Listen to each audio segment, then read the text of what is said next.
এ যেন চোখ জোড়ানো এক দৃশ্য, দেখেই যেন চোখের শান্তি। হ্যালো বন্ধুরা, আসসালামু আলাইকুম। সবাইকে জানাচ্ছি পবিত্র ঈদুল আজহার শুভেচ্ছা ও অভিনন্দন। আজকে হুট করে বেরিয়ে পড়লাম নরসিংদী শিবপুরের ঐতিহ্যবাহী লটকল বাগান দেখার উদ্দেশ্যে এবং আপনাদের সামনে তুলে ধরতে চেষ্টা করব গ্রাম বাংলার অপরূপ প্রাকৃতিক সৌন্দর্য। সো আশা করি আপনাদের ভালো লাগবে। নরসিংদী শিবপুর থেকে আমরা নাস্তা শেষ করে রওনা দিলাম লটকল বাগানের উদ্দেশ্যে।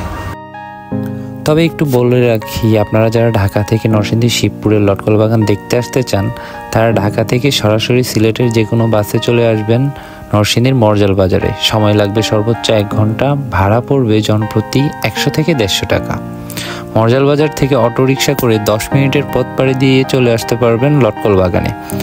অটোরিকশার যে কোনো ড্রাইভার মামাকে বললেই হবে যে আমি লটকল বাগান ঘুরতে চাই, উনি আপনাকে নিয়ে যাবে লটকলের দুনিয়ায়। শুধু লটকন বাগান নয়, বাগানে যাওয়ার সময় রাস্তার আশেপাশের দৃশ্য, প্রাকৃতিক সৌন্দর্য আপনি খুব ভালোভাবে উপলব্ধি করতে পারবেন। আর এখানকার সবচেয়ে বড় বৈশিষ্ট্য হচ্ছে লাল মাটি। এই লাল মাটিতে সকল ধরনের ফল যেমন আম, জাম, কাঁঠাল প্রচুর পরিমাণের ফলন হয়। আর এখানকার রাস্তাগুলোও খুব সুন্দর, আঁকা বাঁকা ছোট ছোট পাহাড়ের উপর দিয়ে চলে গেছে এই রাস্তাগুলো। এই রাস্তাগুলোর কারণে আপনার ভ্রমণটা হয়ে উঠতে পারে আরও রোমাঞ্চকর। রাস্তার দুই পাশেরই প্রাকৃতিক সৌন্দর্য দেখতে দেখতেই আর এই পাহাড়ি উঁচু নিচু রাস্তা দিয়ে যেতে যেতে যে কখন লটকন বাগানে পৌঁছে যাবেন বুঝতেই পারবেন না। এখানে আরও দেখা মিলবে বাংলাদেশের ঐতিহ্যবাহী মাটির ঘর।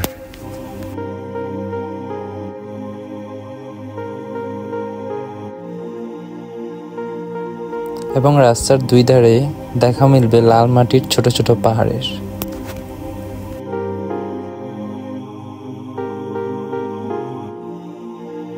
তবে লটকল বাগানের ভ্রমণ পরামর্শ হিসাবে বলবো, জ্যৈষ্ঠ থেকে শ্রাবণ মাস অর্থাৎ মে মাসের মাঝামাঝি থেকে জুলাই মাস পর্যন্ত লটকল বাগান দেখার উপযুক্ত সময়। জুলাইয়ের পর থেকে লটকল বাগানের সৌন্দর্য মলিন হতে থাকে। তো বন্ধুরা, কথা বলতে বলতে আমরা অলরেডি চলে এসেছি সুমিষ্ট স্বাদের সেই লটকলের দুনিয়ায়। টক মিষ্টি স্বাদের লটকন কম বেশি সবারই একটি পছন্দের ফল। আর লটকনের জন্য নরসিংদী জেলার রয়েছে 1.5 জোড়া খ্যাতি। নরসিংদী, শিবপুর ও মরজাল উপজেলার বাংলাদেশের সবচেয়ে বেশি লটকল আবাদ হয়ে থাকে। শিবপুর উপজেলার ছোটবান্দা গ্রামের রাস্তার দুই পাশের অসংখ্য ছোট বড় লটকনের বাগান নজরে পড়বে। বাগানের গাছের গোড়া থেকে শুরু করে শাখা প্রশাখা উপশাখা জুড়ে ঝুলতে থাকে থোকায় থোকায় হাজারো পাকা লটকন। তবে কোনো বাগানে ঢোকার আগে অবশ্যই মালিকের অনুমতি নিতে হবে। অধিকাংশ বাগানের মালিক খুবই আন্তরিক এবং দর্শনার্থীদের খুবই আগ্রহের সাথে নিজের বাগান ঘুরিয়ে দেখান। তাই বাগানের মালিকের সাথে কথা বলে নিজ হাতে গাছ থেকে পেড়ে লটকল খেতে পারবেন। লটকন স্থানীয়ভাবে বুগি নামে পরিচিত। প্রচুর পরিমাণে ভিটামিন সি সমৃদ্ধ দেশীয় জাতের এই ফলটি নরসিংদীতে এত পরিমাণ জন্মে যে মনে হয় পুরো নরসিংদী যেন লটকনের রাজ্য। নরসিংদীতে লটকল চাষের ইতিহাস সম্পর্কে জানা যায়, প্রায় 120 বছর পূর্বে শিবপুর উপজেলার জয়নগর ইউনিয়নের আচকিতলা গ্রামে লটকন চাষের গোড়াপত্তন করেন মরহুম হাজী আব্দুল আজিজ। পরবর্তীতে আস্তে আস্তে তা ছড়িয়ে পড়ে রায়পুরা এবং বেলাব উপজেলার লালমাটির এলাকায়। হ্যালো বন্ধুরা, আমরা চলে আসছি শিবপুরের ঐতিহ্যবাহী লটকল বাগানে। আপনারা দেখতে পাচ্ছেন যে আমার পাশে যে গাছটা রয়েছে, গাছটার পুরাটা জায়গায় একবারে এই যে নিচ থেকে শুরু করে একবারে পুরোটা গাছ ভর্তি হয়ে আছে লটকলে। আর প্রত্যেকটা ফল প্রায় পাইকে গেছে। একটা গাছে কি পরিমাণ ফলন ধরতে পারে তা যদি আপনি নিজ চোখে না দেখেন কখনোই বুঝতে পারবেন না। হলদে বর্ণের এই ফলটা দেখতে যেমন সুন্দর, খেতে তেমন মিষ্টি। ভিটামিন ও খনিজে ভরপুর এই ফলটি রক্তের শর্করা নিয়ন্ত্রণে সাহায্য করে। ফলে ডায়াবেটিস রোগীরাও এই ফলটি খেতে পারেন, তবে অল্প পরিমাণে খাওয়া ভালো। টক মিষ্টি স্বাদের লটকন মুখের রুচি বাড়াতেও সাহায্য করে।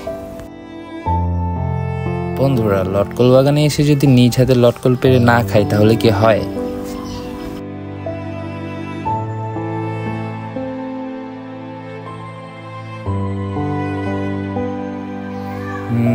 টু গুড, সেই লেভেলের মিষ্টি।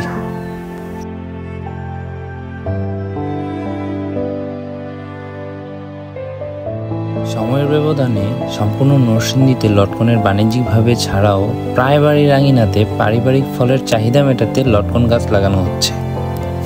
কৃষি বিভাগের কর্মীদের ভাষা অনুযায়ী নরসিংদীর মাটি ও আবহাওয়া লটকন চাষের জন্য বেশ উপযুক্ত।